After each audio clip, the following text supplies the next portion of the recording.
उठाकर अपने घुटनों के भार आकर अपनी बाइबल को उठा लो और कहो, आज जो कुछ मैं सुनने जा रहा हूं ये मेरे लिए है। मैं इस पर अपना मन लगाऊंगा और इसे दिल में बसाऊंगा और ये मेरे मुंह से निकला करेंगे, क्योंकि मैं इनका प्रचार भी करूंगा। ये वचन मेरे शुद्ध रहने का आधार है, मेरा चंगियाई में बने रहने का आधार है। मैं अपना ध्यान इन वचनों के ऊपर लगाता हूं, प्रभु यीशु मसीह के सामर्थी नाम में। तारीफ कर दो जितनी ताकत हाथों में।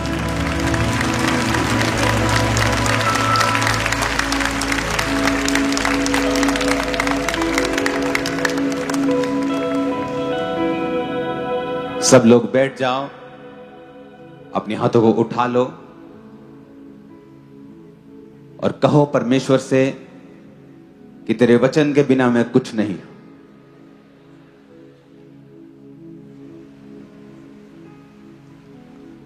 आमीन। तारीफ करो जोर से।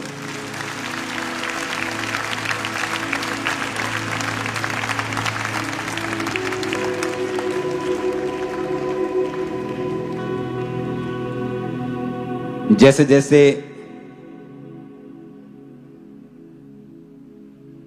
दिन बीत रहे हैं मसीह में, वैसे वैसे जो परमेश्वर की आत्मा है और परमेश्वर की आत्मा की जो रेवलेशंस है मेरी लाइफ में, वो बढ़ रहे हैं।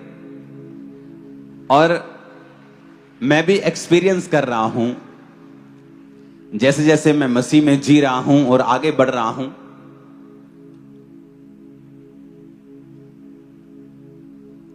तो मैं जब दुनिया के सबसे बड़े बड़े लीडर्स से मिल रहा हूं, उनसे बात कर रहा हूं,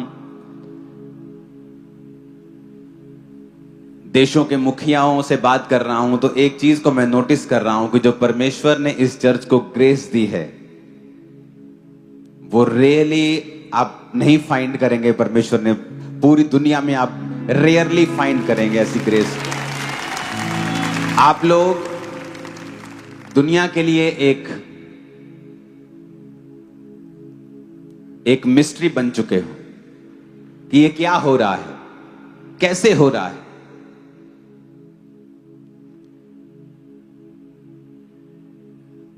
हम पार्लियामेंट के बाहर खड़े थे और पीएनजी के प्राइम मिनिस्टर, ऑस्ट्रेलियन जो हाई होता है एम्बेसडर, उसे हाई ऑफिसर क्या बोलते हैं, हाई कमिश्नर, हाई कमीशन में जो होते हैं, तो उनको वो बता रहे थे जब मैं उनसे मिल रहा था कि do you know this pastor, he has 7 lakh members in India in church. वो कह रहा था 700,000, दैट्स टू मच। क्योंकि वहां फॉरेन में अगर हमें 2,000 बंदे की चर्च बनानी है तो 2,000 कार पार्किंग चाहिए, सिस्टम चाहिए। यहां पे अगर मुझे 10,000 बंदा और एंटर करना है, कुछ नहीं चाहिए, टेंट लगाएंगे, एंटर कर देंगे।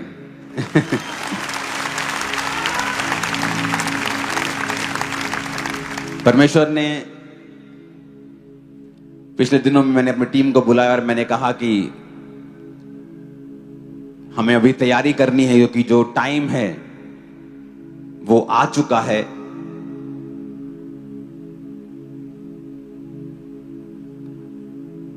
कि 25,000 जो चेयर्स हैं वो चर्च में लगाई जाएं।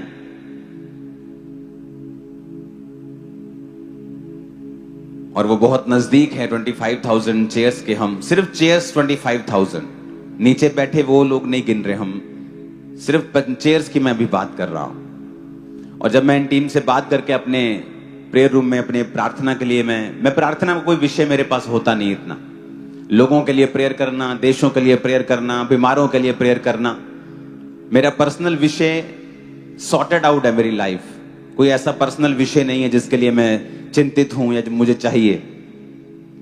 तो मैं प्रेयर कर रहा था तो परमेश्वर ने कहा नहीं, तुम्हें 25,000 की नहीं 50,000 चेयर की तैयारी करनी है। तो चर्च ने पीछे एक जगह है, 5.5 एकड़ एक और 2.5 एकड़ एक, 8 एकड़ टोटल, जो ओवरफ्लो जहां लगता है हीलिंग हॉल, उसकी मैं बात नहीं कर रहा हूं, उसके पीछे एक और जगह है। तो वहां पे टोटल वो जगह मिला के और इस हॉल को और लंबा इधर और पीछे किया जाएगा।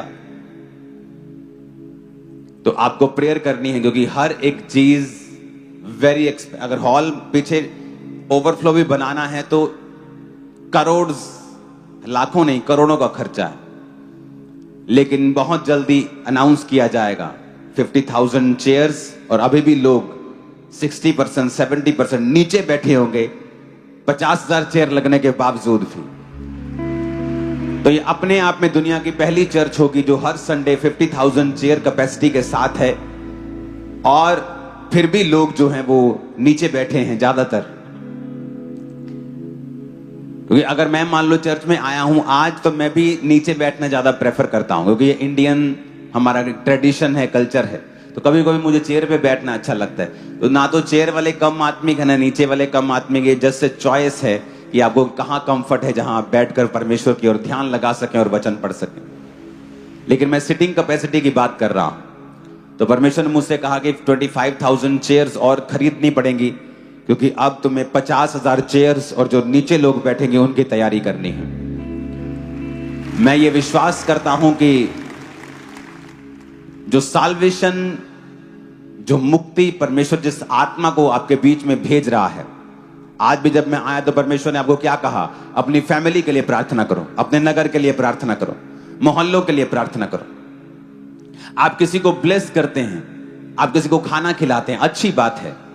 कहां से शुरू हुआ यह खाना खिलाना? जीसस क्राइस्ट के समय पे शुरू हुआ यह खाना खिलाना, जब 5 रोटियों को 20,000 लोगों को खिला दिया गया, जिनमें 5,000 पुरुष थे और स्त्रियां बच्चे मिला के 20,000 की गिनती थी। लेकिन परमेश्वर ने उनसे कहा इस नाशवान भोजन के लिए प्रयत्न ना करो। परमेश्वर ने कोई उसको बहुत ज्यादा तवज्जो नहीं दी उस खाने की, उस लंगर को। परमेश्वर ने कहा आत्मा की ओर ध्यान दो।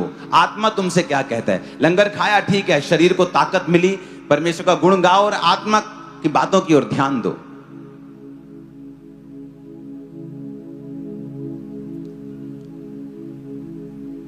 लाखों मील्स हैं जो चर्च हर महीने फ्री लोगों को देती है, लाखों के हिसाब से, हजारों नहीं है। आपको मालूम है चैरिटी चलती है, घर बनाए जाते हैं, विडोज को राशन होता है, फीस लोगों की पे होती है, मेडिकल एक्सपेंस लोगों के पे होते हैं। बट ये छोटा हिस्सा है, चाहे ये बड़े लेवल पे की जा रही है, लेकिन बड़ा हिस्सा है किसी की रूह को बचाना। आप किसी के शरीर को ब्लेस करते हैं, कितनी देर तक? इस दुनिया में जब तक है तब तक ही उसका असर है, लेकिन ऊपर का जो लाइफ है, ऊपर की जो जिंदगी है, वो कहीं अधिक लंबी, लाखों करोड़ों साल लिखा, अनंत जीवन तक तू इसका फल भोगेगा, या तो अनंत जीवन तक तू ऊपर जाके शर्मिंदा रहेगा क्योंकि तूने परमेश्वर का काम नहीं किया और तू परमेश्वर के नाम में सेव नहीं हुआ, या तो अनंत जीवन तक परमेश्वर के राज्य में आनंद को भोगेगा। क्योंकि यही एक धर्मी का हिस्सा है कि परमेश्वर ने आपको अनंत जीवन, जिस तरह परमेश्वर मरता नहीं, उसने आपको अनंत जीने के लिए बनाया है। तो किसी को ऐसा ब्लेस करना कि वो अनंत जीवन तक जिए, ये बड़ा है। इसलिए परमेश्वर ने क्या कहा? उसने ये भी कहा कि अगर कोई भूखा है तो उसे खिला। क्योंकि मैं कहूंगा मैं जेल में था, तुम मुझसे मिलने आया, मैं भूखा था, तूने मुझे खिलाया। और हम कहेंगे प्रभु हमने तुझे कब खिलाया? प्रभु कहेगा तुमने छोटों के साथ जो किया तुमने मेरे साथ किया। जीसस क्राइस्ट ने हमें ये चैरिटी करने के लिए भी इनकरेज किया है, लेकिन उसने सबसे पहले कहा है जाओ और सुसमाचार सुनाओ और सब जातियों के लोगों को चेला बनाओ। शुरू से लेके अंत तक जो मैंने तुम्हें बातें माननी सिखाई हैं उन्हें मानना सिखाओ, और देखो जगत के अंत तक मैं तुम्हारे संग हूं। सबसे इंपॉर्टेंट, परमेश्वर ने स्वर्ग में जाने से पहले, जी उठने के बाद, स्वर्ग में जीवित चढ़ाए जाने से पहले ये इंस्ट्रक्शन दी थी कि जाओ और सुसमाचार सुनाओ। आज मुझे दुख होता है मोस्टली उन लोगों के लिए जो बॉर्न क्रिश्चियंस भी हैं। आप उनसे जाकर मिलें और बात करें और पूछें उनसे कि इस हफ्ते कितने लोगों को आपने जीसस क्राइस्ट के बारे में बताया है? बोलेंगे अच्छा, ये तो मैंने कभी सोचा ही नहीं था। आपने कितने लोगों से प्रभु यीशु मसीह के बारे में बात की है? आपने कितने लोगों को रिकमेंड किया है चर्च जाने के लिए? कितने लोगों को आपने टेस्टिमनी दिखाई है? आप हील नहीं कर सकते, आप प्रीच नहीं कर सकते, तो क्या आप वीडियो भी नहीं दिखा सकते? क्या आप वो बता भी नहीं सकते कि जहां पर परमेश्वर जिन जिन जगहों पर कार्य कर रहा है, क्या आप उनके बारे में बात भी नहीं कर सकते? इमेजिन करो, जिन रूहों को परमेश्वर ने रचा है, जिनको धरती के ऊपर भेजा है, आपको जिम्मेवारी दी है उन्हें बचाने की, मुझे जिम्मेवारी दी है आपको बताने की कि उन्हें बचाओ, और मैं भी आपके साथ बचा रहा हूं। इमेजिन करो, ऊपर जाकर जब परमेश्वर के सामने हम खड़े होंगे तो हम तो सोचेंगे मैं तो बिजी रहा अपने काम में, अपने काम धंधों में, अपनी पढ़ाई में, फिर अपने बिजनेस में, अपने परिवार में, लेकिन जो असली काम था वो तो मैंने किया ही नहीं धरती के ऊपर। इसीलिए मोस्टली लोग आज कंटेंट नहीं है, सेटिस्फाइड नहीं है अपनी लाइफ से, वो खाली हैं अपनी लाइफ से।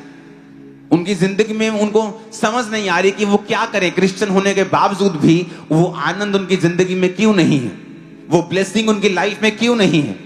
पैसा तो है लेकिन वो भी अन्य लोगों की तरह सफर कर रहे हैं लाइफ में, क्यों? क्योंकि परमेश्वर ने जो कहा हमने वो पूरा नहीं किया। जैसे जैसे मैं अपनी लाइफ को जीसस क्राइस्ट में बिता रहा हूं, मैं ये नोटिस कर रहा हूं और रियलाइज कर रहा हूं कि एक्चुअल में परमेश्वर अब कुछ करता नहीं है आपकी लाइफ में, वो सब कुछ कर चुका है। जितना मैं मसीह में आगे बढ़ रहा हूं, मैं ये रियलाइज कर रहा हूं कि एवरीथिंग जो हम सफर कर रहे हैं इस दुनिया में, चाहे वो पास्टर है, चाहे विश्वासी है, चाहे एक पास्टर बिजनेसमैन है, चाहे एक विश्वासी है, चाहे वो काम करने वाला है, anything you are suffering with, कुछ भी जो आप सफर कर रहे हैं, एक्चुअल में वो उसका कारण परमेश्वर की अज्ञान, परमेश्वर के वचन का ज्ञान ना होना और हमारी अज्ञानता है। एक्चुअल में जब आप बाइबल के डीप अध्ययन में चले जाएंगे, आपके साथ कुछ बुरा घटता है, या आपके साथ कोई परीक्षा का समय होता है, या सडनली कुछ आपके साथ ऐसा होता है जो आपके कंफर्ट को खराब करता है, और आप सोचते हैं कि परमेश्वर ने मेरे लिए जान दी है, परमेश्वर ने मेरे लिए ये किया है, पर मैं सफर क्यों कर रहा हूं, मैं सफर क्यों कर रही हूं, मेरा बिजनेस क्यों सफर कर रहा है, मेरी लाइफ सफरिंग्स में क्यों है। सडनली आप लाखों सवालों के साथ घिर जाते हैं, आप लाखों सवालों के साथ, शैतान आप पर अटैक और हमला करता है, आपकी स्पिरिचुअल लाइफ के ऊपर अटैक करना चाहता है, वो आपके फेथ के ऊपर क्वेश्चन करने लगता है। सडनली आप फिर क्या महसूस करते हैं कि आपको कोई जवाब नहीं मिल रहा जब तक आप बाइबल पकड़ के बैठते नहीं और आप परमेश्वर की आत्मा से सहायता मांगते हैं। आप प्रभु की आत्मा से हेल्प मांगते हुए जब परमेश्वर की आत्मा को बोलते हैं कि परमेश्वर तू उठ जा, लड़की उधर जा, लड़की सिर्फ उठ जा उधर, और आप कहते हैं परमेश्वर मैं क्या करूं। आपको रियलाइज होता है, आप बाइबल पढ़ते हैं और आप क्या देखते हैं कि जो मैं मांग रहा हूं, जो मैं खुदा से कह रहा हूं, वो एक्चुअल में कर दिया गया है।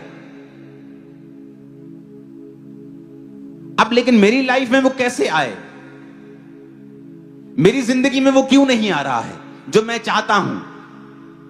अगर परमेश्वर ने वो मूल्य अदा कर दिया है तो पंगा कहां है,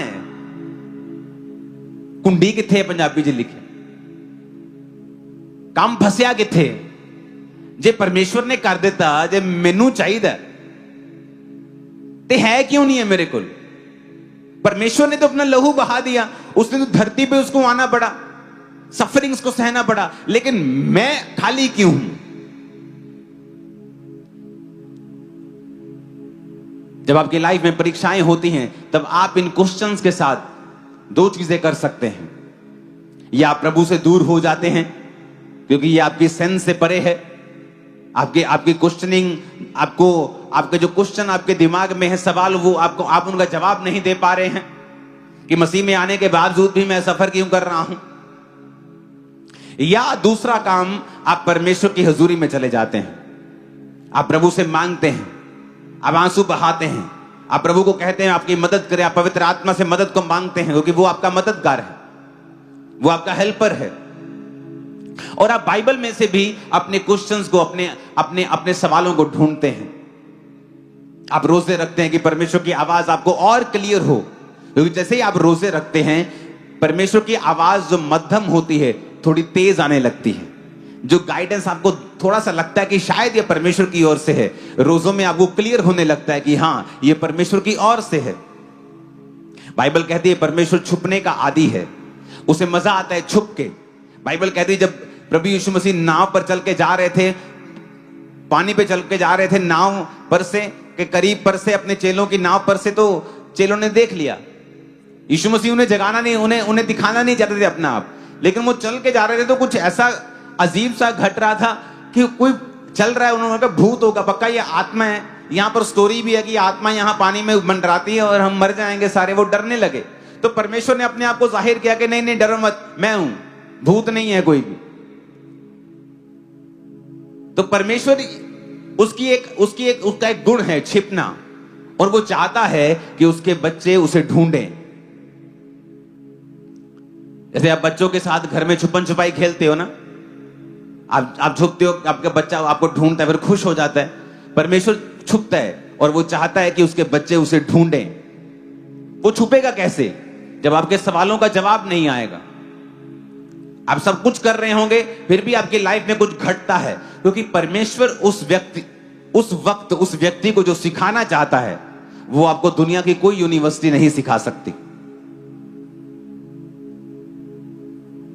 आपका कोई रिश्तेदार,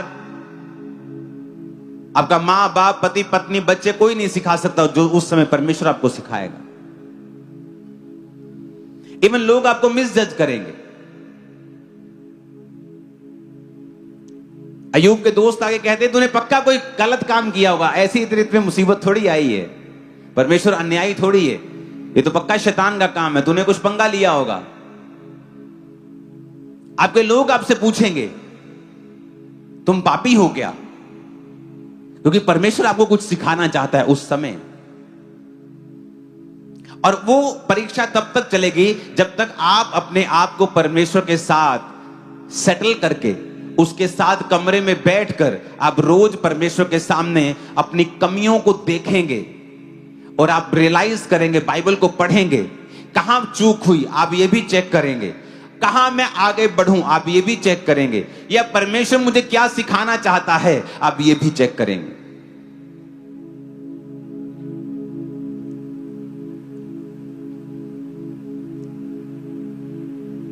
आज का जो सब्जेक्ट आप पढ़ेंगे और सुनेंगे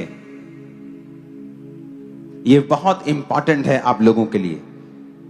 मोस्टली लोग इसको इग्नोर कर रहे हैं और उन्हें ये नहीं पता है कि ये चीज उनकी सफरिंग्स का कारण है, और उन्हें नहीं पता है ये बात। Very shocking, very shocking. आपको बड़ा आश्चर्य होगा।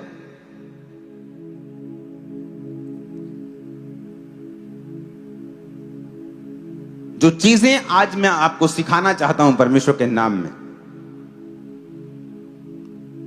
उसे बड़े ध्यान से आपको समझना होगा। अपने पड़ोसी को बोलो, जीसस ने कहा चेले बना। इसका रबड़ भी ऑन करना।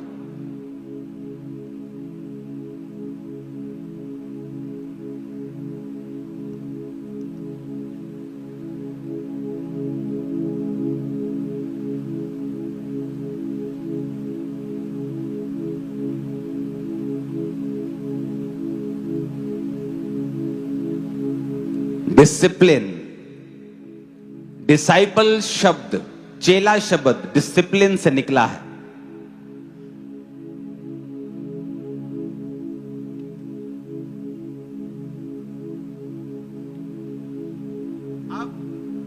अब आपको ये मैं एक चीज सिखाता हूं। अनुशासन हिंदी में,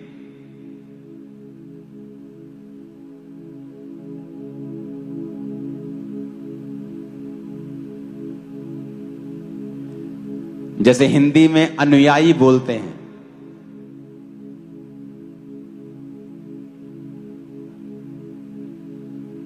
अनुशासन से अनुयायी निकलता है, जिस तरह डिसिप्लिन से डिसाइपल निकलता है।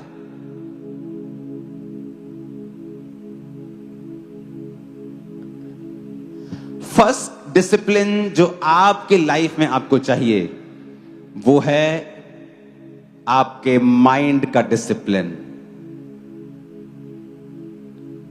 क्योंकि आज जो चीज मैं आपको बताऊंगा वो आपको शॉक कर देगी। माइंड का डिसिप्लिन। हो सकता है आपने कभी फिजिकली व्यभिचार ना किया हो, पर आप व्यभिचार के फुल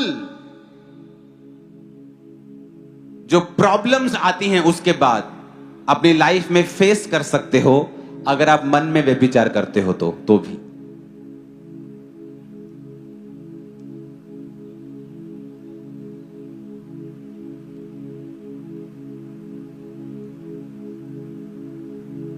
जैसे जैसे मैं मसीह में आगे बढ़ रहा हूं और जो रेवलेशंस, ये वो प्रीचिंग्स हैं जो परमेश्वर ने मुझे नाम लेकर बोला है कि डिसिप्लिन के बारे में सिखा। बहुत कम ऐसी प्रीचिंग होती है मेरी फुल लाइफ में जब परमेश्वर की आत्मा ने मुझे नाम लेके बोला हो कि इसके बारे में सिखाना है लोगों को। आज सारी प्रीचिंग परमेश्वर की ओर से है, वो बात अलग है। माइंड का डिसिप्लिन, सोचों का डिसिप्लिन, अपनी सोचों को कंट्रोल में रखना।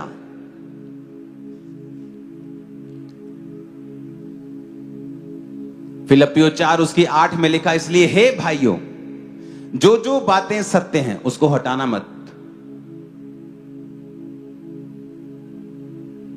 ओके, अगर ऐसे ही वापिस आएगा तो हटा दो, फिर कोई बात नहीं। अपने पड़ोसी को बोलो जो जो बातें सत्य हैं,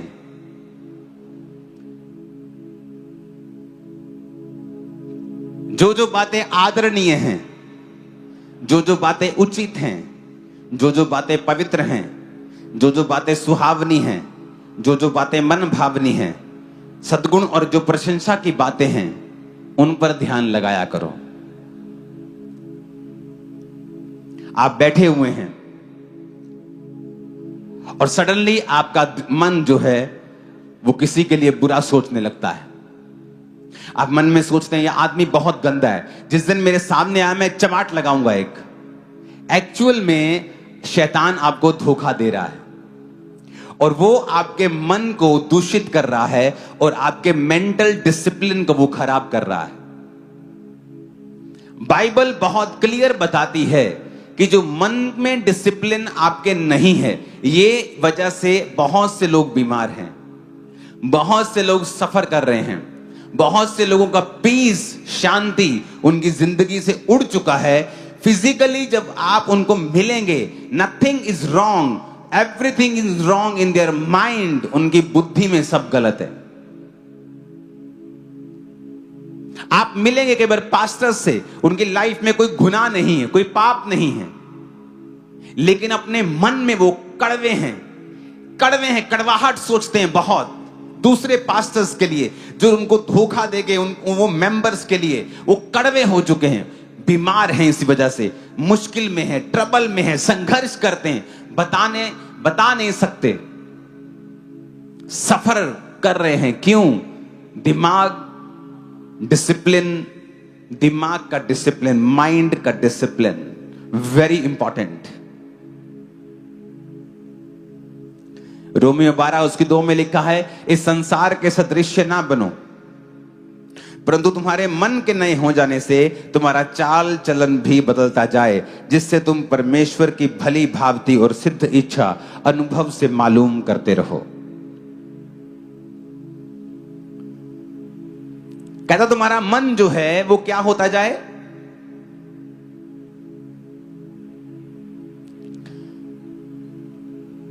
बोलो नया हो जाए।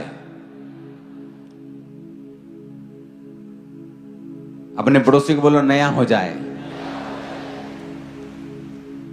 और कैसे होगा मन नया?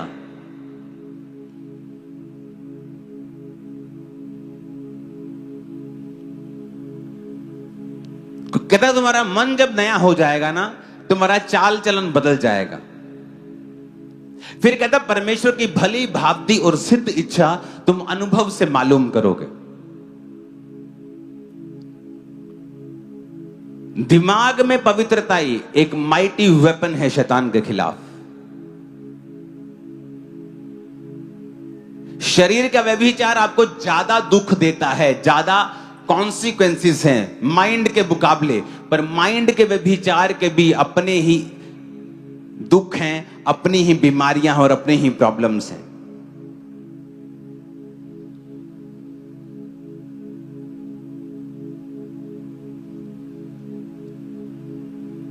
हालेलुया। फिर से बोलो डिसिप्लिन। क्योंकि अगर डिसाइपल बनना है, बोलो अपने पड़ोसी को, अगर डिसाइपल बनना है तो डिसिप्लिन में जीना होगा। ऊंची आवाज में कहो आमीन।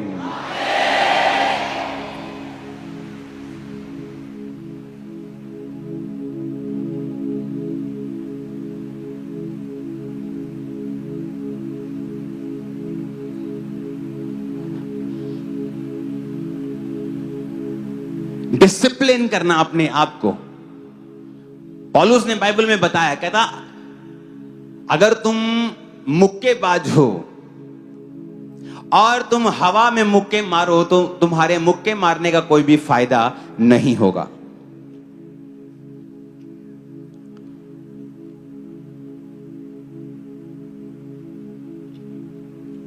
कहता अगर तुम दौड़ते हो तो सही दिशा में दौड़ना, एंड्योरेंस के साथ दौड़ना और एंड तक दौड़ना यह जरूरी है। कहता दौड़ में दौड़ते सभी हैं पर इनाम एक लेके जाता है, जो तेज भी दौड़ा है और एंड तक भी दौड़ा है। नीति वचन 4 उसकी 23 में लिखा है, सबसे अधिक अपने मन की रक्षा कर। अपने पड़ोसी को बोलो, सबसे अधिक अपने मन की रक्षा कर। फिर से बोलो, सबसे अधिक अपने मन की रक्षा कर, क्योंकि जीवन का मूल स्रोत तेरा मन है। अपने पड़ोसी को फिर से बोलो ये बात, सबसे अधिक अपने मन की रक्षा कर, क्योंकि जीवन का मूल स्रोत तेरा मन है। ऊंची आवाज में बात करो अपने पड़ोसी से।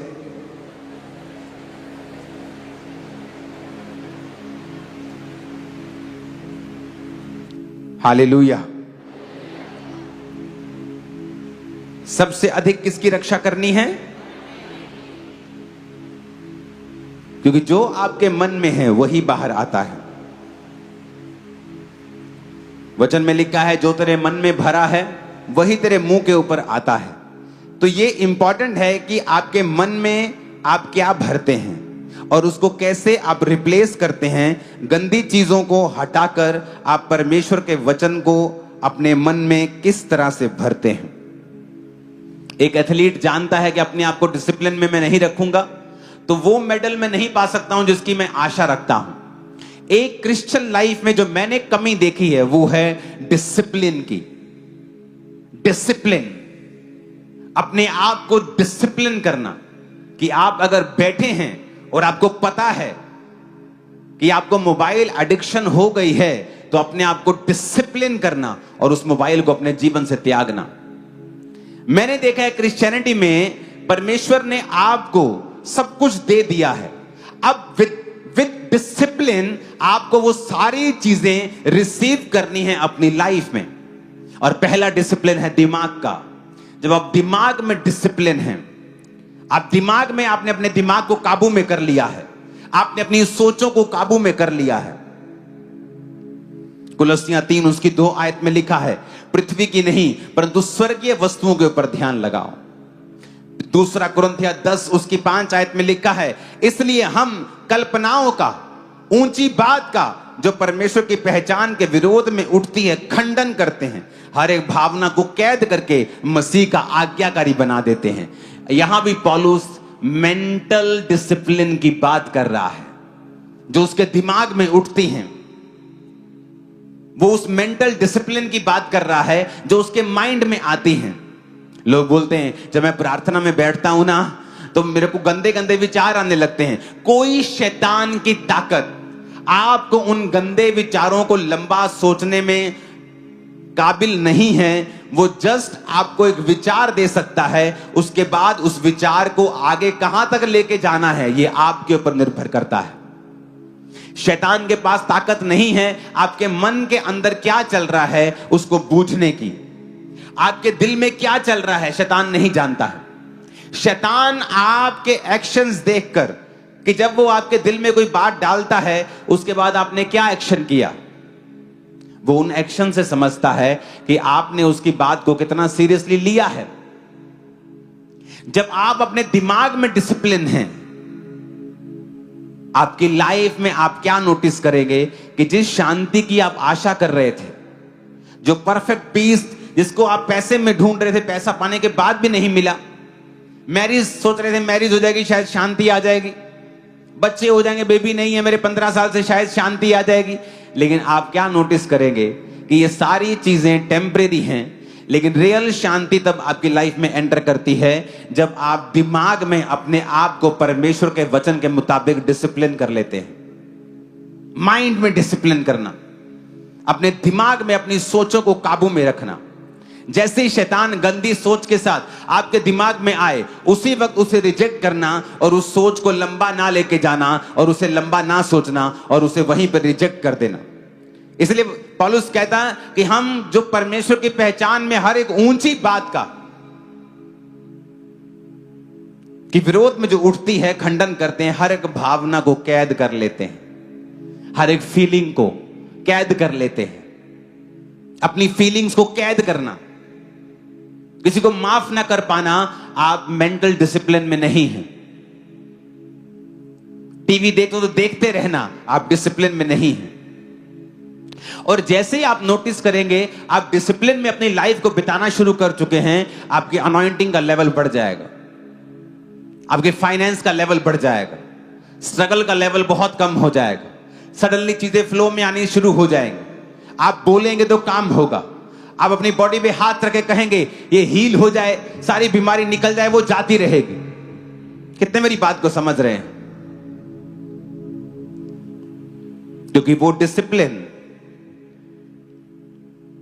आप जब समझ जाएंगे वो आपकी हेल्प करेगा, वो आपको आत्मा में ग्रो होने में हेल्प करेगा।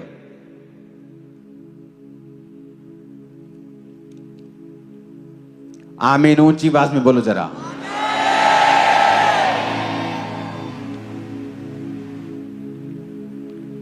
सबसे बड़ा डिसिप्लिन जो है मन का है। और मैं चाहता हूं कि मैं आपको एक चीज पे कंसंट्रेट करने के लिए आज मजबूर करूं, क्योंकि उसके बाद आपको डिसिप्लिन रखना है।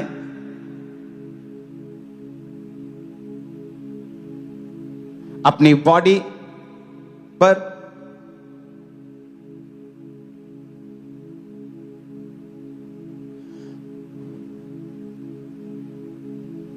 अपने फाइनेंस के ऊपर, और ऐसी चीजों के बारे में हम बात करते रहेंगे। लेकिन द मोस्ट इंपॉर्टेंट डिसिप्लिन जो आपकी लाइफ में होना चाहिए वो यहां का है, दिमाग का डिसिप्लिन। कोई शैतान की शक्ति व्यभिचार का अटैक आप पर नहीं कर सकती। आप हैं जो उस सोच को सोचते हैं और उसे आगे लेके जाते हैं। और वहां पर परमेश्वर आपको देखता है कि आप वेल मैच्योर इनफ नहीं है कि आपको एक सर्टेन लेवल पर लेके जाया जाए। एथलीट्स बहुत से होते हैं, कोई मोहल्ले लेवल पे खत्म कर जाता है, कोई डिस्ट्रिक्ट लेवल पे खत्म कर जाता है, कोई स्कूल लेवल पे खत्म कर जाता है, कोई स्टेट लेवल पे खत्म कर जाता है, कोई इंडिया लेवल पे खत्म, नेशनल लेवल पे खत्म कर जाता है, कोई इंटरनेशनल लेवल तक लेके जाता है। सारे एथलीट हैं, सारे भागते हैं, सारे वही काम करते हैं, पर लेवल सबका अलग अलग है।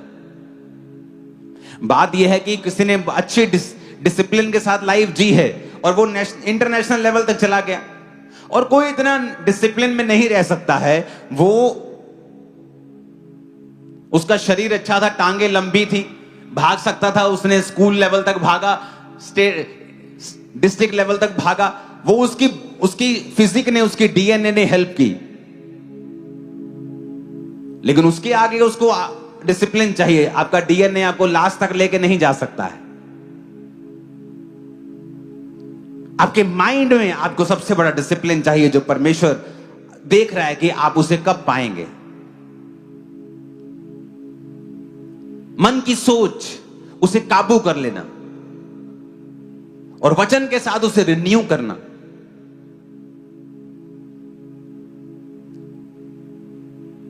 लोग पूछते हैं परमेश्वर क्या चाहता है मेरे जीवन में, मुझे कैसे मालूम परमेश्वर की इच्छा क्या है। बाइबल कहती है, परमेश्वर कहता है संसार के सदृश ना बन। फिर कहता तुम्हारे मन के नहीं होने जाने से तुम्हारा चाल चलन बदलता जाए, जिससे तुम परमेश्वर की भली भांति और सिद्ध इच्छा अनुभव से मालूम करते रहो। यानी जब भी तुम्हारे जीवन में तुम्हें परमेश्वर की इच्छा मालूम होनी होगी, उससे पहले एक काम होगा कि तुम्हारा मन जो है वो रिन्यू होना शुरू होगा। तुम्हारा मन जो है वो नया होना शुरू हो जाएगा। मैंने ऐसे लोग देखे, जब मैं एक यूथ ग्रुप में था तो बहुत से लड़के लड़कियां रोजे रखते थे, 40 फास्टिंग। अगर मैंने मान लो 5 बार रखे तो उन्होंने कम से कम 1-2 बार उन्होंने भी रखे, और 2 बार बहुत होता है एक साल में 40 रोजे रखना। पास्टर्स भी नहीं रखते तो इस साल में 2 बार। लेकिन उन लड़के लड़कियों में एक प्रॉब्लम थी, कुछ तो फिजिकल व्यभिचारी थे, लेकिन कुछ सिर्फ मेंटल व्यभिचारी थे, सिर्फ दिमाग में गलत सोचते। और ये बात वो अपने पास्टर से शेयर भी करते थे कि हमारे दिमाग में गलत सोचें आती और लगातार आती रहती। और जब मैं मसीह में ग्रो हुआ तो मैंने क्या समझा कि ये सारी सोचों को तुम खत्म कर सकते हो 1 सेकंड में। अपना ध्यान इन पे ना लगाओ, क्योंकि तुम अपना ध्यान दे रहे हो, इसलिए शैतान आ रहा है। और मैंने क्या नोटिस किया, जो उन्होंने फास्टिंग की, जो उन्होंने प्रार्थना की, वो कभी भी उस लेवल तक नहीं जा पाए और कभी भी परमेश्वर में बढ़ नहीं पाए। लेकिन दिखने में तो लगता है, अगर बाहर से कोई देखकर उनकी स्टोरी समझेगा तो कहेगा अरे इतने रोजे रखे, बड़े क्यों नहीं। वो अंदर हम जानते वो क्यों नहीं बढ़े। वो स्टोरीज मुझे पता है, जो उनके साथी लोग हैं उनको पता है वो क्यों नहीं बढ़े। लोगों को क्यों नहीं, लोग सवाल कर सकते थे, क्योंकि जो मेंटल डिसिप्लिन है ये वेरी इंपॉर्टेंट और फर्स्ट स्टेप है आपकी क्रिश्चियनिटी में। अगर आप यहां डिसिप्लिन नहीं है, उसका असर आपकी बॉडी में नजर आएगा, आपके अंगों पे नजर आएगा, उसका असर आपके फाइनेंस पे नजर आएगा, आपके बच्चों पे, आपकी पत्नी पे, पति पे, आपके परिवार पर भी उसका असर नजर आएगा। क्योंकि जैसे आप मेंटल डिसिप्लिन में जीना शुरू करेंगे, समथिंग विल चेंज। वो फियर खत्म हो जाएगा। कुछ होगा आपकी लाइफ में ऐसा जो पहले कभी नहीं हुआ। वो अनॉइंटिंग जिसमें आप संघर्ष करते थे, आपकी लाइफ में फ्लो कर रही है, आप नोटिस करेंगे। वो चीजें जिसमें आप स्ट्रगल कर रहे थे, आपकी लाइफ में फ्लो करने लगेंगी, आप नोटिस करने लगेंगे। कुछ बदलाव होगा आपकी लाइफ में जो पहले नहीं था, जैसे ही आप मेंटल डिसिप्लिन में जीना शुरू करेंगे। ऊंची आवाज में कहो हालेलुया।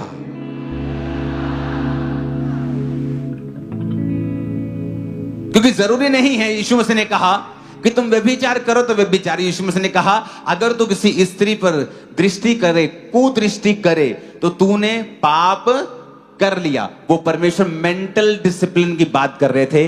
वो कुछ मेंटली आपको समझाना चाहते थे कि उसका भी एक अपना असर है जो आप दिमाग में करते हैं। कई बार आपकी लाइफ में जो प्रॉब्लम है, उसकी वजह से उतना आप असल में फिजिकली टॉर्चर नहीं होते हो जितना मेंटल टॉर्चर होते हो। आपकी लाइफ में बेबी नहीं है, वो इतना प्रॉब्लम नहीं है कई बार, लेकिन उसकी वजह से जो मेंटल टॉर्चर आपको होता है वो प्रॉब्लम है। क्योंकि शैतान का जो बैटलफील्ड है, जो लड़ाई का स्थान है, एक्चुअल में वो आपका मन है।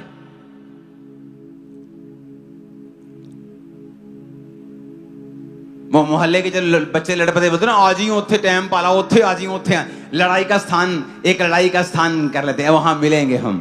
तो शैतान जो लड़ाई का स्थान है उसका, वो आपका दिमाग है।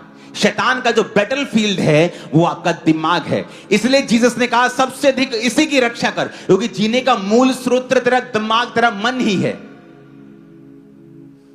क्योंकि वही शैतान तेरे साथ फाइट करेगा। और वहां तुझे समझना है कि वो चीजें असली हैं जो तेरे दिमाग में चल रही हैं।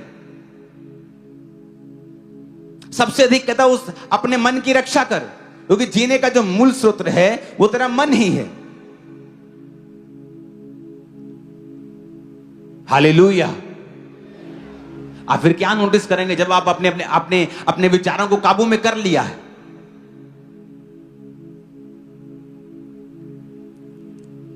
आप देखते हैं कि जब आपको कोई प्रॉब्लम होती है तो उस प्रॉब्लम से तो जो मुश्किल हो ही रही है, लेकिन शैतान आपके दिमाग को टॉर्चर कर रहा है उस प्रॉब्लम के कारण। वो ज्यादा प्रॉब्लम है। जो फिजिकल प्रॉब्लम है वो तो आपके है ही, पर आप ज्यादा सफर कर रहे हैं मेंटल टॉर्चर में, क्योंकि वो शैतान का बैटलफील्ड है। वहां पर आकर वो काम करना चाहता है।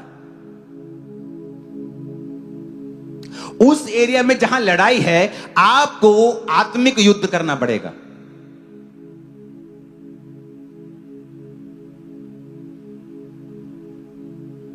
तो पुराने वो पिक्चर्स मूवीज में होता था ना कि सेना बैठी और 4-5 लड़कियां भेजी डिस्ट्रैक्ट करने के लिए, और वो सेना उधर बिजी होगी और जिसने आगे जाना था वो चला गया। तो शैतान को पता है कि ये माइंड जो बैटलफील्ड है इस पर मैंने किस तरह से काम करना है कि ये जो कर ना चाहता है, जो कर सकता है, वहां कहीं ना जा सके। अपने हाथों को उठा के कहो, परमेश्वर मैं वो कर सकूं जो तू चाहता है। ऊंची आवाज से बात करो खुदावंद से।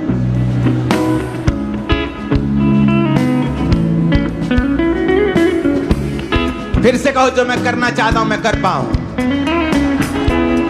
कहो खुदा से, मैं दिमाग में डिसिप्लिन को लेने पाऊं। ऊंची आवाज में।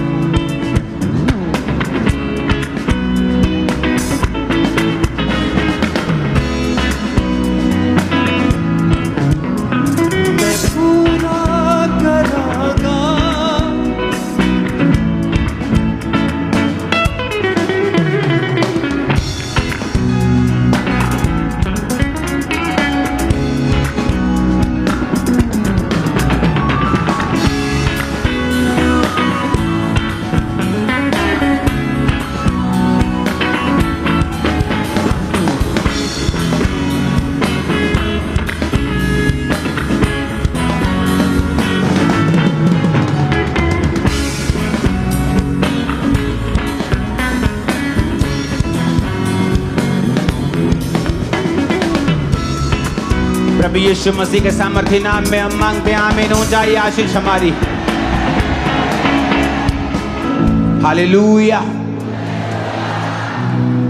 एज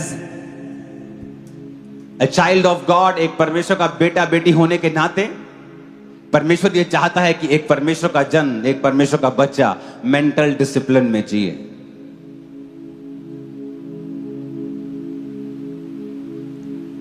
अपनी सोचों को काबू में रखना।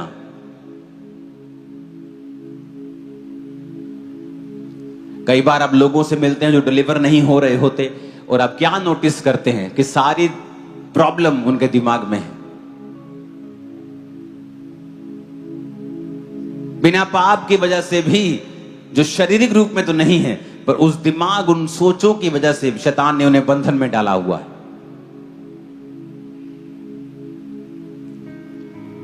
क्राइस्ट की ये इच्छा है, जीसस की ये इच्छा है कि आप माइंड में डिसिप्लिन में जिएं।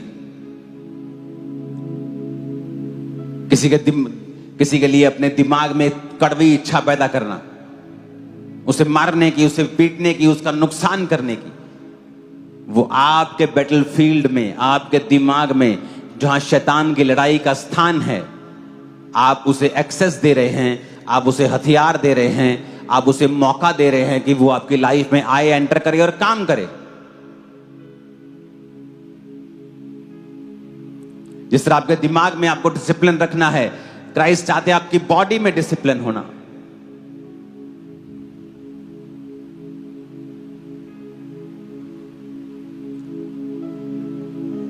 और ये बात मैं बहुत बार आपको बता चुका हूं कि अगर आप शारीरिक रूप में भी डिसिप्लिन नहीं हैं, आप परमेश्वर का लंबा काम नहीं कर सकते।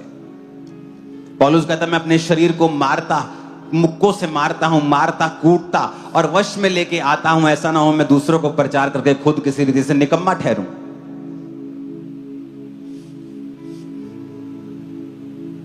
आपको पता है ये चीज आपके शरीर के लिए खराब है, फिर भी आप उसे खाते हैं टेस्ट के लिए। आप एक अच्छे डिसिप्लिन्ड क्रिश्चियन नहीं हैं, क्योंकि आपकी जो बॉडी है वो ग्लोरीफाई करने के लिए दी गई है गॉड को।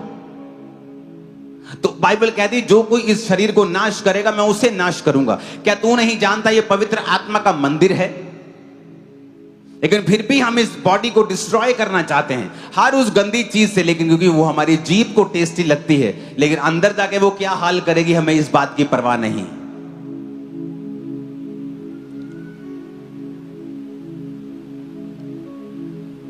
ऐसे मैंने पास्टर्स देखे जिनके ऊपर हीलिंग का वरदान था, हाथ रखते लोग चंगे होते थे। शुगर हो गई लेकिन ध्यान नहीं दिया, मीठे के बाद मीठा, मीठे के बाद मीठा।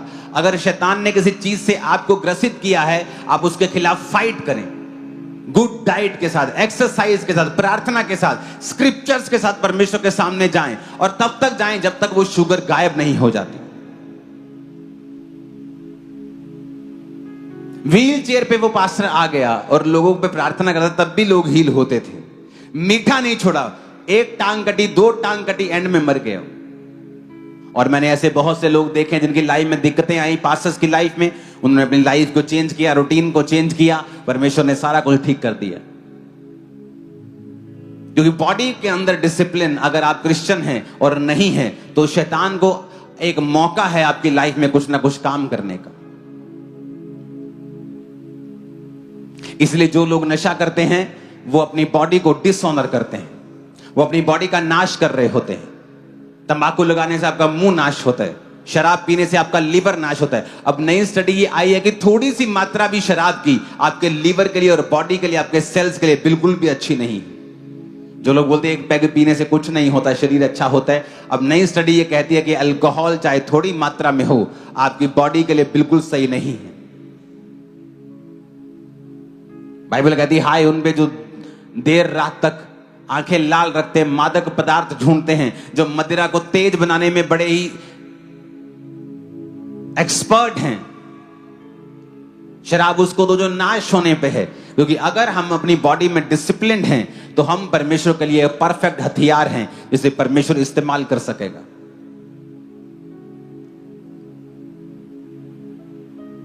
Hallelujah, hallelujah.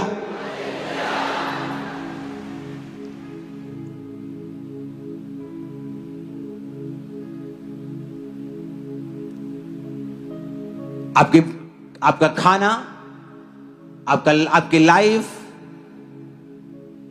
डिसिप्लिन में होना चाहिए अगर आप परमेश्वर का बड़ा काम होता हुआ देखना चाहते हो। बिग वर्क होगा, बड़ा, आप इमेजिन से बाहर होगा। मेंटल डिसिप्लिन, बॉडी का डिसिप्लिन और फाइनेंशियल डिसिप्लिन।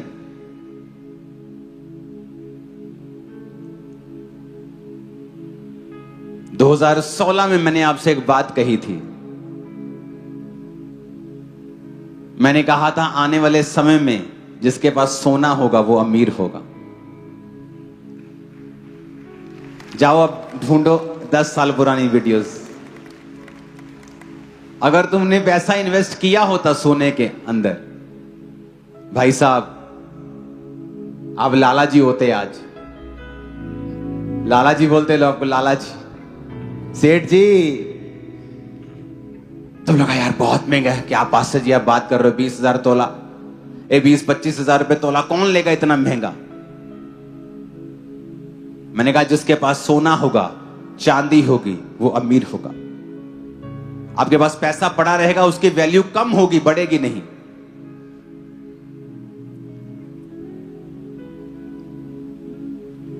आपको बताया था मैंने, फाइनेंशियल डिसिप्लिन। आज फैमिली सफर कर रही है फाइनेंशियली, क्यों? फाइनेंशियल डिसिप्लिन नहीं है। गरीब से गरीब, मेरे पास टेस्टिमनीज है, लोगों ने टाइट बोया है, आज परमेश्वर ने उन्हें ब्लेस किया है, बड़ी बड़ी जगहों के ऊपर जॉब करते हैं।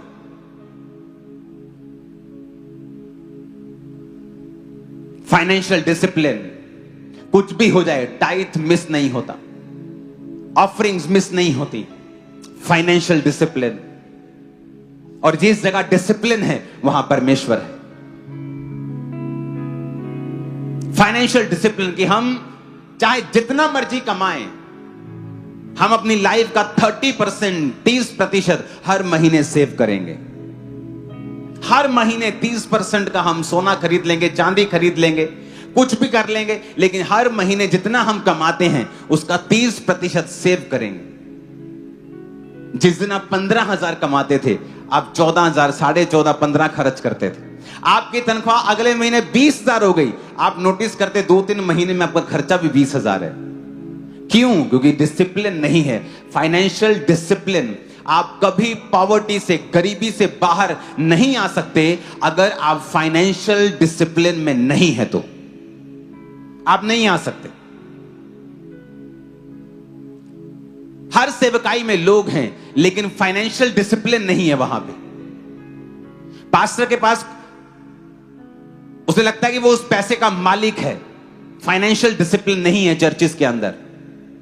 जब ये चर्च शुरू हुई थी, मैंने कहा था ये पैसा परमेश्वर के कामों में जाएगा। तुम 100 बोगे, मैं 100 खर्चूंगा परमेश्वर के लिए। Financial discipline. आज इस चर्च ने ग्रो किया है, सबसे अधिक ग्रो किया है। क्यों? फाइनेंशियल डिसिप्लिन था इस चर्च के अंदर। आप आज ऑफरिंग दोगे, ऑफरिंग काउंट होगी। 20 लोगों की लोग काउंट करके उसे नोट करेंगे क्या क्या है, सब नोट करके लास्ट में साइन किए जाएंगे। कल बैंक की गाड़ी आएगी, पैसा उठा के ले जाएगी। फाइनेंशियल डिसिप्लिन आपको नजर आएगा चर्च में, और परमेश्वर ने हमारे फाइनेंस के ऊपर दया की है।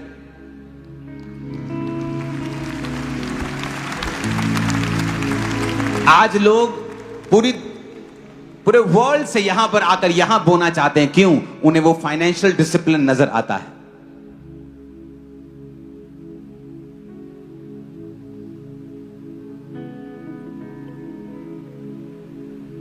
मैं सिंगापुर पता किस जगह एक एयरपोर्ट के ऊपर था, और मेरे साथ मेरा सन था, और उसने कहा आप नारियल पानी पी लो। मैं कहा ये मैं 4 बजे पीता हूं शाम को। कहता इतना, उसने डिसिप्लिन देखा। जब मॉर्निंग दोपहर कितना खाना है उतना खाना है। वो कहता मैंने ऐसा कभी नहीं देखा। मैंने कहा अगर मुझे कुछ करना है तो मुझे डिसिप्लिन में आना पड़ेगा रिजल्ट लेके आने के लिए। अगर डिसिप्लिन नहीं है, रिजल्ट नहीं आएगा। फाइनेंशियल डिसिप्लिन लोगों की लाइफ में नहीं है। मैं आपको कब से बोल रहा हूं, जाओ अपने घर में जाओ और देखो। 2014, 15, 16 में जब मैंने बोलना ये शुरू किया था मैसेज, आपकी तनख्वाह कितनी थी देखो महीने की। अगर आपने 30% सेव करके उसका सोना लिया होता, आज आपके पास लाखों रुपया होता। लाखों। आप फाइनेंशियली स्टेबल होते, ब्लेस्ड होते आप।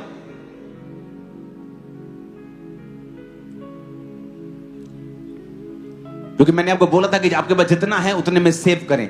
कम कमाते तो भी सेव करें, खर्चे कट करें, कम करें, सेव करें। सेविंग कभी खत्म नहीं होनी चाहिए। टाइथ ऑफरिंग्स कभी कैंसिल नहीं होनी चाहिए। मैं तो हैरान हूं कि आपकी तनख्वाह 20,000 है और आपके पास आईफोन है। कैसे? मैंने आज तक, अगर आईफोन 10, 9 मैंने कब से आ रहा है ना, आई थिंक मैंने 13 खरीदा होगा अपने पैसों से। आई थिंक 1-2 फोन शायद मैंने खरीदे होंगे। मुझे सारे फोन मैं खरीदता नहीं हूं, गिफ्ट आ गया तो यूज करना है। इमेजिन करो मैं ऐसे चलता हूं, और मैं यूथ को देखता हूं कितनी तनख्वाह 25,000, उसके बाद आईफोन है। तुम्हें आईफोन नहीं चाहिए, तुम्हें इन्वेस्टमेंट चाहिए मेरे भाई इस समय। इसीलिए तेरी लाइफ फाइनेंशियल कहीं की नहीं है। थोड़ी सी तेरे घर में मुसीबत आए तुझे मांगने की जरूरत पड़ जाती है। क्यों?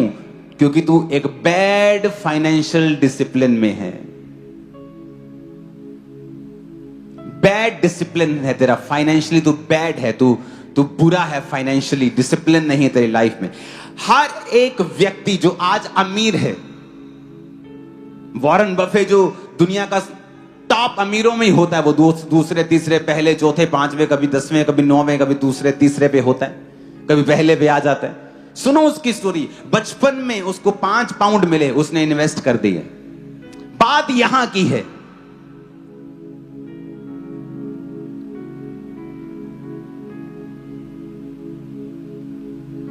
हालेलुया। आपके पास सिर्फ 2500 भी सेविंग होती 2016 में, आप 1 ग्राम सोना खरीद सकते थे। आज वो 14,000 का होता। और आपने कितने 25 जब आप इकट्ठे कर रहे होते, आप नोटिस करते कि आपके पास इतना पैसा हो चुका है कि आप घर खरीद सकते हैं, कोई बिजनेस स्टार्ट कर सकते हैं जो आपकी लाइफ को पूरी तरह से चेंज कर देगा, जनरेशंस को। लेकिन हमने नहीं किया। हम उसी तरह चलते रहे, हम उसी तरह खर्चते रहे, उसी तरह से करते रहे, मांगते रहे, बस मांगते ही रहे, खर्चा करते रहे और जरूरत पड़ने पे लोन उठाते रहे, लोन की किस्तें उतारते रहे, फिर कुछ हो गया, फिर मांग लिया, फिर लोन दे दिया, फिर खत्म कर दिया। आप इस तरह से चले।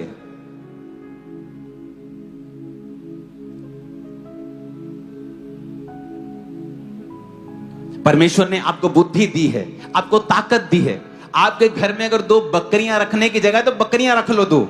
आपके छिलड़ों से ही, आपके छिलकों से ही, आपके मूली पालक के छिलकों से वो पल जाएंगी, लेकिन जब बिकेंगी तो 50,000 की बिकेंगी, 40,000 की बिकेंगी, 30,000 की बिकेंगी। लेकिन आपको वो काम लगता है, आप स्मेल नहीं चाहते। आप गरीबी की स्मेल तो चाहते हो, लेकिन बकरी की स्मेल नहीं चाहते। गरीबी की स्मेल बकरी की स्मेल से ज्यादा बुरी है। गाय के गोबर से ज्यादा गरीबी की स्मेल बुरी है। गाय का गोबर तो फिर भी काम में आ जाएगा, लेप लगा लोगे, उसके उपले बना के जला दोगे। गरीबी की स्मेल का कुछ नहीं हो सकता है। जिन लोगों ने गाय पालनी शुरू की, भैंसे पालनी शुरू की, जिनसे लोगों को स्मेल आती थी, जब उनकी फार्म में 500 भैंसे होगी, फिर लोग सलाम ठोकते थे उनको, ऐसे पैरी बाबूजी पैरी बहने।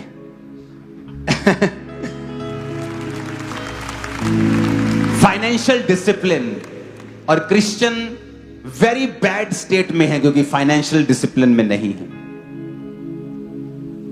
अपना काम नहीं सोचते हैं, आप क्या कर सकते हैं, स्टार्टअप्स नहीं सोचते हैं, प्रॉब्लम सॉल्व करने के बारे में नहीं सोचते। फेसबुक क्या है, प्रॉब्लम सॉल्व की। क्या ईमेल करते थे लोग, कोई ऐसा प्लेटफॉर्म नहीं था जहां लोग सोशली अपने आप को शेयर कर सकें। मैं मनाली घूम के आया हूं, ये मेरे बच्चों की तस्वीर है। एक प्लेटफॉर्म बना दिया, आज दुनिया की सबसे अमीर कंपनीज में से एक है।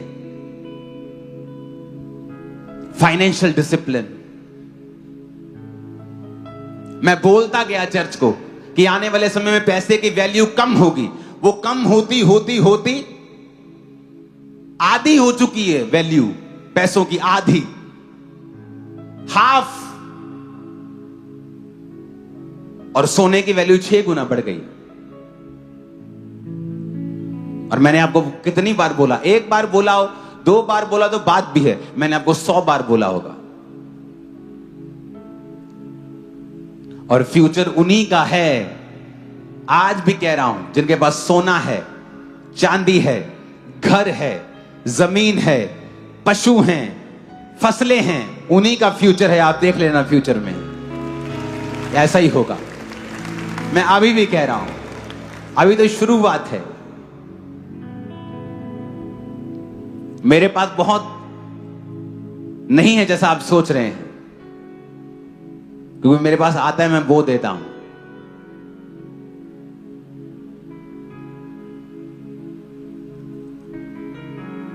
जब लोगों ने मेरे घर में वो चेक किया कितना सोना है, तो जितना मैंने उनको लिख के दिया था उससे आधा था। कहते आधा कैसे? मैं कहा हमारी आदत है, चर्च में गए, को अच्छा वचन लगा, चैनी पकड़ी, ठा बो दिया। 2-3 दिन पहले मैं अपना पर्सनल सोना परमेश्वर में वो के आया हूं। सोना बढ़ रहा है इसका मतलब ये नहीं कि मुझे उससे प्यार है, मैंने आपको सलाह दी है। मैं तो बो के आया हूं उल्टा। कितने लाख का होगा मुझे मालूम नहीं, लेकिन काफी ज्यादा था वो।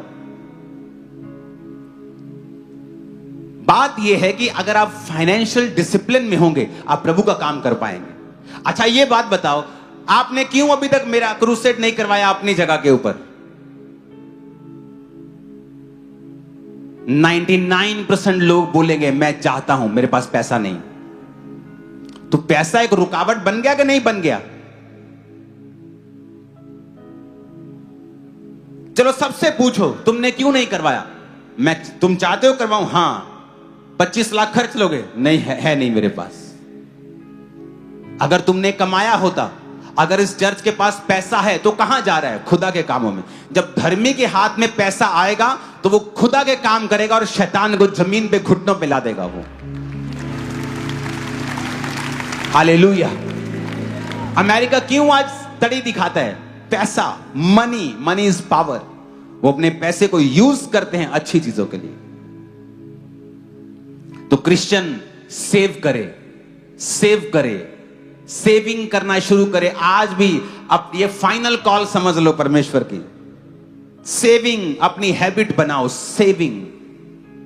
मेरे पास बहुत करोड़ों रुपया नहीं था, लेकिन जब मेरे पास पैसा आया मैंने आईफोन नहीं खरीदा। हालांकि मैं अमीर हूं, मैं तो आईफोन 10 ले सकता हूं। जब मेरे पास पैसा आया मैंने महंगी महंगी चीजें नहीं खरीदी, मैंने घर खरीदा जिसकी वैल्यू डबल हो चुकी है। मैंने अपनी अर्निंग से वो चीजें बनाई हैं जिनकी वैल्यू बढ़ेगी, कम नहीं होगी। कितने मेरी बात को समझ रहे हैं? हमें बुद्धि की भी जरूरत है। अगर इस चर्च का ज्यादा खर्चा होता, होने तो मुझे क्या लेना है, मैं कौन सा, ये चर्च का पैसा मेरे घर आता है, होने दो खर्चा। लेकिन जब चर्च शुरुआत हुई, जब चर्च के पोस्टर्स बनते थे, मैंने कहा कितने का पोस्टर बना? कहते 2 रुपए का एक पोस्टर। मैंने कहा बहुत महंगा है, क्योंकि मैं होलसेल फैमिली से आता हूं। होलसेल जगह जहां मेरा जन्म हुआ जलंधर में, लाल बाजार, अटारी बाजार, जहां सुनियारा बाजार है। तो मैंने कहा मैं जहां से आता हूं ये चीजें सस्ती होनी चाहिए। कहते कितने की होनी चाहिए? मैं कहा जाओ दोबारा मार्केट घूमो। मार्केट घूम के आए, कहते बाबा जी सस्ता करा लिया हमने। मैं कितने का? कहते 1 रुपए 65 पैसे का एक पोस्टर। मैंने कहा अभी भी महंगा है। कहते इससे सस्ता नहीं होगा। मैं कहा नहीं, जाओ वहां पे जहां छपते हैं, जाओ भागो। भगाया, वापिस आए, बाबा ये और सस्ता कर दिया। कितने का? 1 रुपए 31 पैसे का। तीसरा हिस्सा उड़ गया। अगर 100 रुपए खर्चा होना था तो 33 उड़ गए, 66 रह गए। मैंने कहा नहीं अभी भी महंगा है, अभी भी कुछ करो। कहते इससे सस्ता नहीं होगा। वो बोल रहे लाखों पोस्टर का ऑर्डर दोगे तो ये रेट लगेगा। मैंने कहा नहीं महंगा है। मैंने अपने पर्सनल पैसों से एक मशीन खरीदी, चर्च के पैसों से नहीं, अपने पर्सनल पैसों से एक प्रिंटिंग मशीन खरीदी। और आज वो जो पोस्टर जो 2 रुपए का पड़ता था, 15 पैसे का पड़ता है, सिर्फ 15 पैसा। 1 रुपए के 6 प्रिंटिंग का खर्चा आता होगा, इससे भी कम। और मैं चर्च को फ्री करके देता हूं। चर्च सिर्फ अपना कागज देती है। फाइनेंशियल डिसिप्लिन, फाइनेंशियल मैनेजमेंट, किस तरह से चर्च का खुदा का पैसा बचाकर परमेश्वर के राज्य में लगाना है, किस तरह से अपने पैसे को इस दिशा में इन्वेस्ट करना है कि फ्यूचर में आप भीख ना मांगो।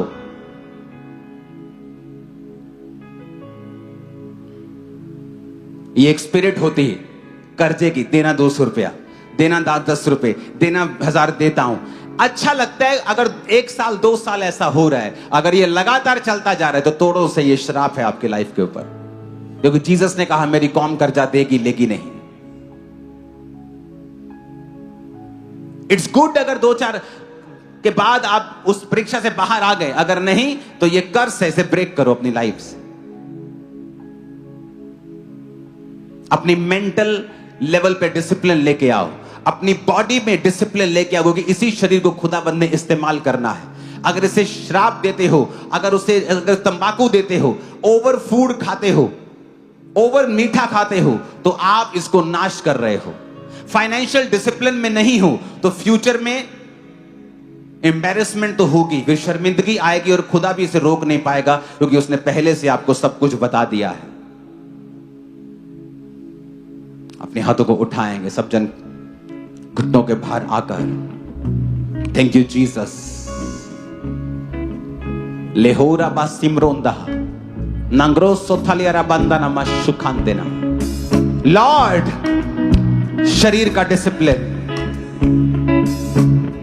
आत्मा का डिसिप्लिन, मेरे मन का डिसिप्लिन, मेरे फाइनेंस का डिसिप्लिन मुझे दे। आज मैं अपनी गलतियों की माफी मांगता हूं और इस मैसेज को स्वीकार करके इसे लाइफ चेंजिंग बनाता हूं। अपने हाथों को उठाओ, यह इंस्ट्रक्शन है।